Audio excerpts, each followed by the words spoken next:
Hey everyone, welcome back. Ready for another deep dive? Definitely. All right, so today we're tackling subtle energy fields. Oh, yeah. We're exploring Regaining Wholeness through the Subtle Dimensions by Don Paris, Ph.D. Okay. Sounds intriguing. It is. It really is. It's kind of part story, part science. Yeah. And it's got this whole practical, like how-to aspect to it. Interesting. All centered around this device called the SE-5 2000. You ever heard of that? The SE-5 2000? No, can't say I have. Yeah, neither had I until diving into this book. So that's kind of our mission today, to figure out, like, what is this thing? Okay. How does it supposedly work? Yeah. And what can you supposedly do with it? I'm in. Yeah, it's a wild ride, let me tell you. A lot of scientific concepts, but also, tons of anecdotal stories. Yeah, I always find those anecdotes really bring these concepts to life. Totally. I mean, it makes it real. Yeah, exactly. So, first things first. I mean, what even are subtle energy fields? Right. Well, the book doesn't just talk about energy as we typically think of it, like electricity or whatever. Yeah. It goes deeper and introduces this idea of intrinsic data fields, or IDFs. IDFs, huh? Yeah, they're like the underlying blueprints for everything in the universe. Blueprints. Yeah, like think of it as a unique set of information, that shapes everything. From our bodies to the chair you're sitting on, it goes beyond just energy. Okay, I'm trying to wrap my head around that. So like everything has this hidden blueprint that determines what it is. Exactly. Wow. And these blueprints, these IDFs, they're constantly interacting and exchanging information. So how does that even work? Like, how is this information being transmitted? No, the book uses this analogy of a TV broadcasting station. Okay. I kind of see where this is going. Just like a station transmits and receives signals, the book suggests that our bodies are constantly sending and receiving information on this subtler level. So it's like we're all part of this giant invisible network. Precisely. Wow, that's a pretty mind-blowing concept. It is. It's fascinating to think about all this information flowing between, well, everything in the universe. So then how does this SE-5 2000 device come into play? Well, that's where things get really interesting. Okay, lay it on me. So the book claims that this device can both measure and interact with these IDFs. Hold on, I can actually measure those blueprints. That's what the book says, yeah. Wow. But instead of measuring energy in a, traditional sense, think of it more like tuning into a specific radio frequency. Okay, I can kind of see that. You're not measuring the electricity itself, but the information being carried on that frequency. Interesting. So how do they tune in to a person's IDFs? Well, the book mentions using a Polaroid photograph. Can you believe that? A Polaroid? Really? Yeah, and this is where it gets a little out there. Out there how? The author suggests that the photo, the Polaroid, acts as a kind of an energetic link to the person. I'm listening. It's based on the idea that the photo you see captures this unique vibrational signature. Interesting. And then using the SE-5 2000 in this photograph, practitioners claim they can identify areas of, well, strength or imbalance within a person's IDF. So they're using this device and a photo to kind of get a read on their overall energetic blueprint. You got it. Wow. It's like an energetic X-ray or something. Yeah, it's a bit like that, kind of peering into this unseen world of information. Now, the book also talks about this thing called a stick plate? Ah, yes, the stick plate. This is a key part of how the SE-5 2000 supposedly works. Okay, break it down for me. So imagine you're holding a small plate, very sensitive. Right, got it. The operator, the person using the device, focuses on a specific concept, like vitality or stress, right? Okay. And while they're holding this plate, if there's a resonance, if it matches up with the person's IDF, the plate feels like it's being drawn in. Like it sticks. Exactly. It indicates what? Supposedly, it indicates an imbalance or an area of focus within that concept, within the person's IDF. So it's like dowsing, but instead of searching for water, they're searching for these imbalances or areas of focus in a person's energetic blueprint. You got it. Wow. Yeah. It's like high-tech dowsing or something. Yeah, that's a good way to put it. So far we've got these IDFs, these blueprints, and this device that can supposedly measure them. But where does the science come in? Well, the book attempts to provide a scientific framework for all this. Okay, how so? By bringing in ideas from quantum physics. Quantum physics. Now we're really going down the rabbit hole. You know it. Specifically, they mention these things called scalar waves. Scalar waves, I'm not familiar with those. They're a theoretical type of wave, and get this, they can supposedly travel faster than light. Faster than light? Yeah, and carry information instantaneously. Whoa. So the book suggests that these waves, these scalar waves, might be the mechanism behind how the SE-5 2000 works. Okay, so the idea is that the device is sending out these scalar waves, these ripples of information, to interact with a person's IDF. That's the gist of it, yeah. Even if they're not physically present. Exactly. And the book actually uses, I remember reading about this, the famous EPR experiment, the one that challenged Einstein's ideas about the speed of light, as a possible explanation for this, right? Yes, exactly. And that's a pretty big deal. It is. The EPR experiment showed that particles can be entangled, meaning they're linked in a way that transcends space and time. If you change one, the other changes instantly. Even if they're miles apart. Exactly, like they're communicating faster than light. Really shook things up in the physics world. So the book is basically saying that distance doesn't really matter when it comes to these subtle energy fields, these IDFs. Right, that's the implication. Like we're all connected by this invisible web of information. Wow, it's like we're all part of this giant cosmic internet or something. Yeah, it's a pretty wild concept to think about. Now, the book acknowledges, and you mentioned this earlier, that the exact workings of the SE-5 2000 are still kind of mysterious. Yeah, there's definitely a lot we don't know. But it uses this entanglement concept to suggest that, well, maybe distance isn't as important as we think it is when it comes to this stuff.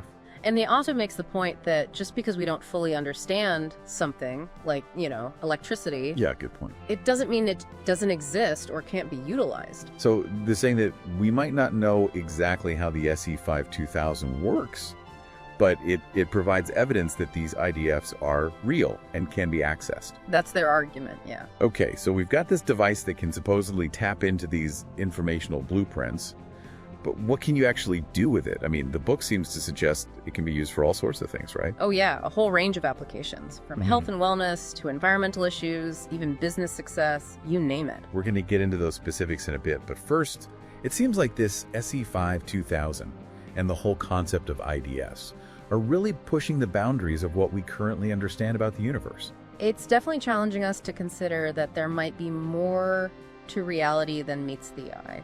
Forces and energies that we're only just beginning to grasp. Exactly. So, while we should definitely approach these claims with a healthy dose of skepticism, Oh, absolutely. it's also exciting to consider the possibilities, right? Of course. I mean, if there are these unseen informational blueprints shaping our world, what could we achieve if we could actually harness them? Now things are getting really interesting. Right, so let's dive into some of those specific applications that the book claims for the SE-5 2000.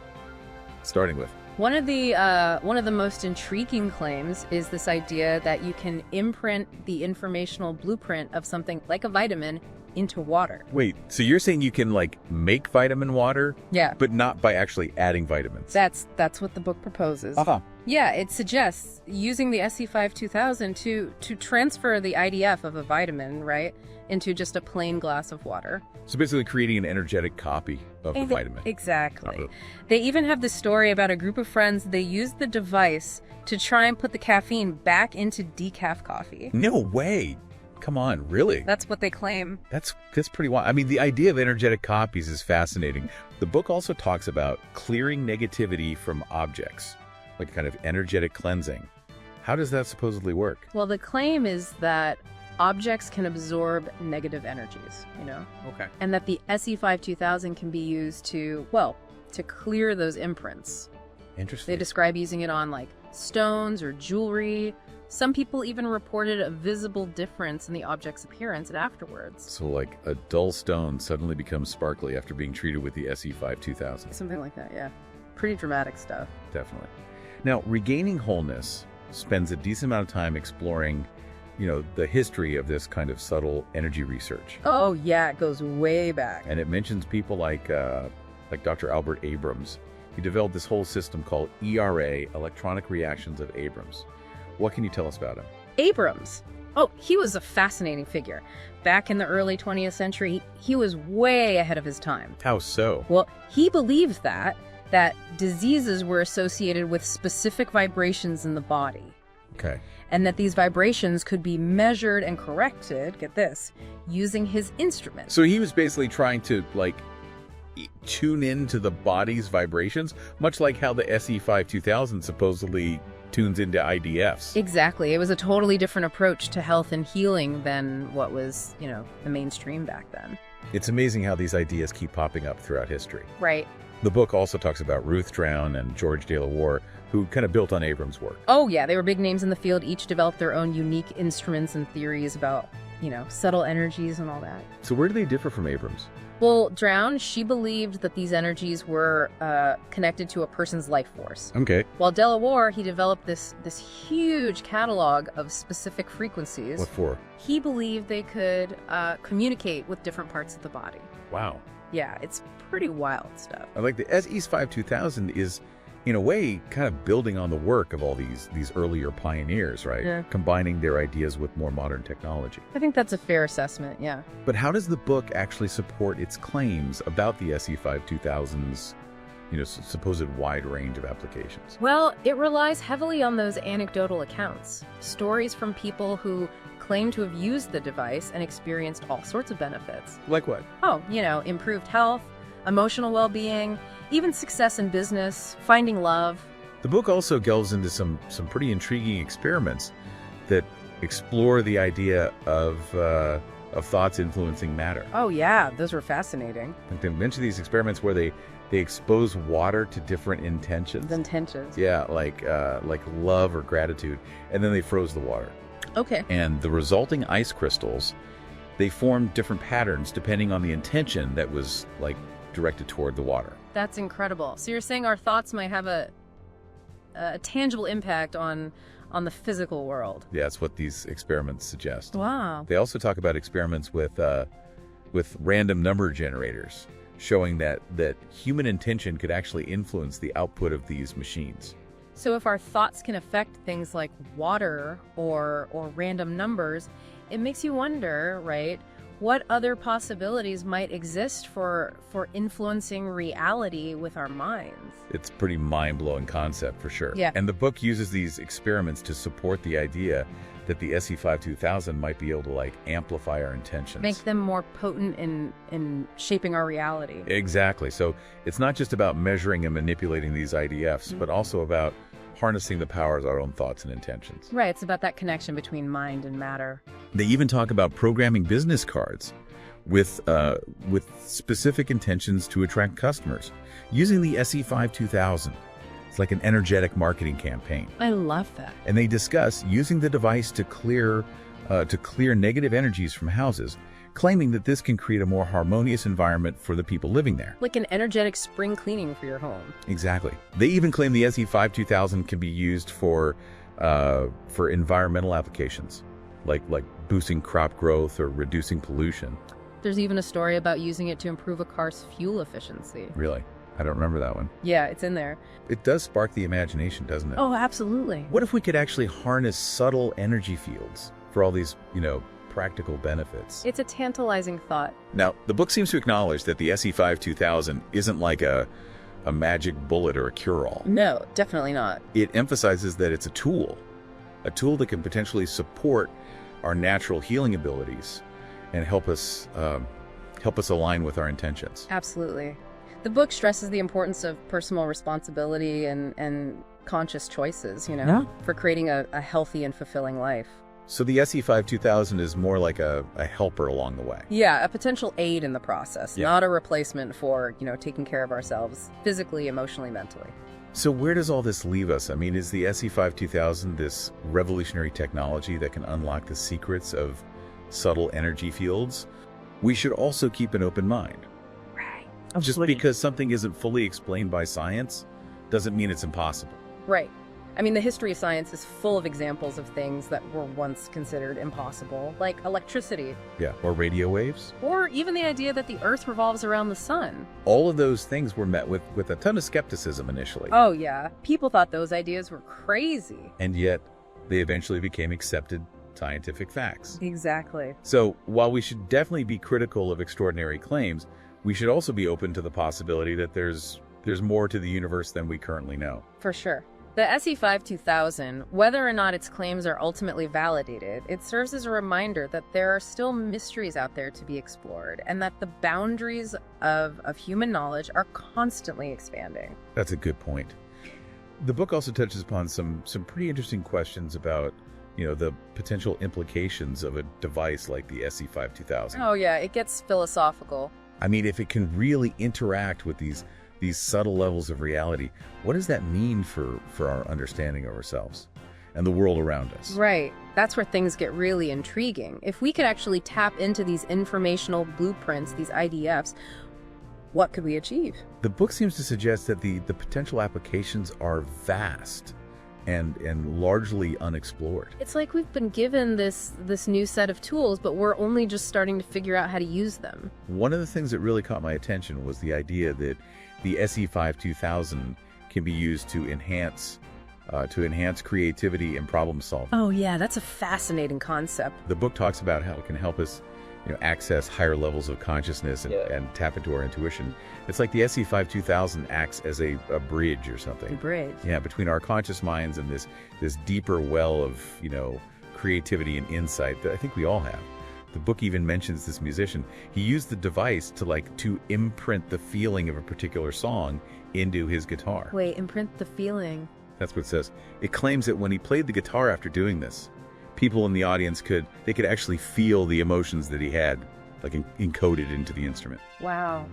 That's something else. So you're saying like music could become this much more direct form of communication. I think that's what they're getting at, yeah. Bypassing language altogether. Interesting. Imagine being able to experience the artist's emotions, directly through their music. It really makes you think about the nature of creativity, doesn't it? And the potential for technology to kind of enhance our artistic expression. No doubt. Regaining Wholeness also gets into the SE-5 2000's potential for personal growth and spiritual exploration. Oh yeah, they go there too. The book suggests it can be used to help clear limiting beliefs, release emotional blockages, even connect with one's higher self. They even mention using it to facilitate out-of-body experiences. Yeah. And to explore other, dimensions of reality.